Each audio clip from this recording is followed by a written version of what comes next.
So ఒకవేళ business start చేసిన వాళ్ళు, బికాజ్ నువ్వు నాకు మాట్లాడుతున్నప్పుడు విన్నాను, నేను స్టార్ట్ చేసినప్పుడే నేను ఎగ్జిట్ ఎలా అవ్వాలని ఆలోచించాను అని చెప్పి. చాలా మంది బిజినెస్ కొంచెం అలా ఆలోచించారు. ఫర్ ఎగ్జాంపుల్ చాలా మందికి బిజినెస్ అన్నది అదొక it's part of their soul. True. ఇప్పుడు ఫర్ ఎగ్జాంపుల్ నన్ను మేబీ స్ట్రక్స్ నువ్వు అమ్ముతావా అంటే at some point of time I just keep it running. అది నాకు generational thing. I want it to be generational thing. I want my kids also to be like own Strux. కానీ service company different game. Product company ఏంటంటే చాలా మంది product create చేసామా, build చేసామా, పెద్ద కంపెనీకి అమ్మేసామా, ఎగ్జిట్ తీసుకున్నామా, అందరూ అనుకుంటారు కానీ చాలా మంది చేయలేరు.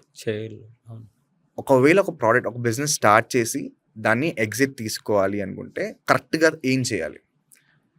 See, in this current trend or generation, whatever it is, నీ బిజినెస్కి ఎంత పిఆర్ ఉంటే నీకు అంత ఈజీగా సెల్ అవుట్ అవుద్ది. అండ్ ఇట్స్ నాట్ లైక్ ఇప్పుడు నువ్వు ఒక 10 lakh rupees పెట్టావు, if I sell it off for 10 lakhs అయిపోయిందని కాదు, అంతే కదా. So you're literally making the same money. బ్యాంక్లో వేసుకుంటే 7% వస్తుంది. So you are trying to push more. మీకు బయట పోనీ ఏదైనా మోస్ట్ రిస్కీ బాండ్స్లో వేసుకున్న 11-12% వస్తుంది, దానికన్నా రాదుగా. నేను చెప్తాను చాలా హై. సో మనకు ఆ 12% దాటి డబ్బులు రావాలి అనుకున్నప్పుడు you have a plan to sell it. See if I had a digital marketing company structure something, I won't have sold it because it's an generation asset for me. నాకు ఒక next 20 years కాదు, నాకు 30 years ఉన్నా సరే it will make money for me. But rage room is something hyped business. I agree on that. ఆ trend పట్టుకున్నాం. So నా trend నేను క్రియేట్ చేసినప్పుడు అంటే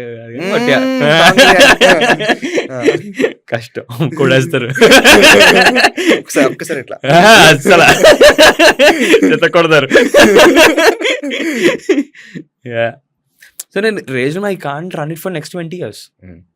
నేనేం చేయగలను? పిఆర్లో ఎక్స్టెండ్ చేశా. నెక్స్ట్ ఇప్పుడు డబ్బులు చేసుకోవాలి నేను. ఇప్పుడు నేను పెట్టి నాకు తిరిగి వచ్చాయి, దానిపైన డబ్బులు రావాలి కదా నాకు. ఇప్పుడు నాకు 12% మార్జిన్ క్రాస్ అవ్వాలి కదా నేను. దానికి నాకున్న ఒకే ఒక option to sell it. And ఇనీషియల్గా నేను స్టార్ట్ చేసినప్పుడు కూడా I wanted to become an exit entrepreneur. See it's not like touch would I get many ideas. నాకు అన్నీ చేయాలని ఉంటుంది కానీ అన్నీ చేయలేము. ఆబ్వియస్ మనకున్న టైం రెస్ట్రిక్షన్ వల్ల, మనీ రెస్ట్రిక్షన్ వల్ల we can't do everything. But మనకు ఛాన్స్ వచ్చినప్పుడు I want to try multiple things. See I was just 24-year-old guy. నాకేం పెద్ద ఏజ్ అయిపోలేదు అప్పటికి, ఇంకా ఇప్పుడు కూడా కాదు. బట్ నాకు ఒక 30-35 వచ్చే వరకు ఐ కెన్ రిస్క్.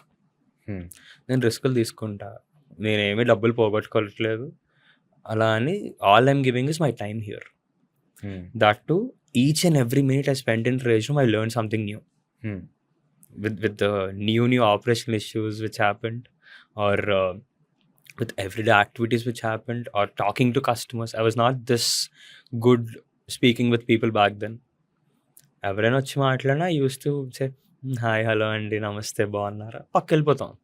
అలాంటిది ఇప్పుడు అట్లీస్ట్ ఒకరితో కూర్చుని I'm able to talk for at least like 5-10 minutes I'm able to talk to them.